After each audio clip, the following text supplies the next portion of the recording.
ரொம்ப டிஃப்ரெண்ட்டாகவும் அண்ட் டேஸ்ட்டாகவும் chicken recipe எப்படி பண்ணலான்னு பார்க்கலாமா?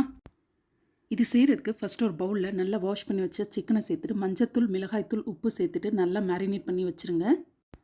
குறைஞ்சது ஒரு அரை மணி நேரமாவது இருக்கணும்.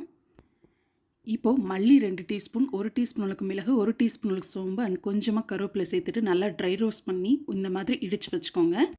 இப்போது சிக்கன் செய்கிறதுக்கு ஒரு பாத்திரத்தில் தேவையான அளவு எண்ணெய் விட்டுட்டு கடுகு, கருவேப்பிலை, வெள்ளை பூண்டு அண்ட் இஞ்சி இந்த மாதிரி ஸ்லைஸாக சீவினதை சேர்த்துக்கோங்க.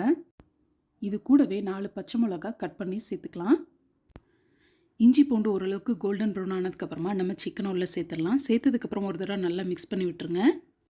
இப்போது நம்ம இந்த மசாலாவுக்கு கொஞ்சமாக உப்பு சேர்த்துட்டு ஒரு லிட்டு போட்டு க்ளோஸ் பண்ணி வச்சிடலாம். சிக்கன் வெந்ததுக்கப்புறமா அரை டீஸ்பூன் அளவுக்கு கரம் மசாலா அண்ட் நம்ம ஏற்கனவே இடிச்சு வச்சோம்லையே அந்த மசாலாவும் சேர்த்துட்டு 2 கைப்பிடி அளவுக்கு பெரிய வெங்காயம் நீல வாக்கில் வெட்டினதை சேர்த்துக்கோங்க. வெங்காயம் சேர்த்ததுக்கப்புறம் கரெக்டாக ஒரு 10 மினிட்ஸ்க்கு லோ ஃப்ளேமில் விட்டுட்டு இறக்குனீங்கன்னா ஒரு சூப்பரான சிக்கன் வறுவல் ரெடியாக இருக்கும். இந்த ரெசிபி பிடிச்சிருந்தா லைக் பண்ணிவிட்டு சப்ஸ்கிரைப் பண்ணிடுங்க.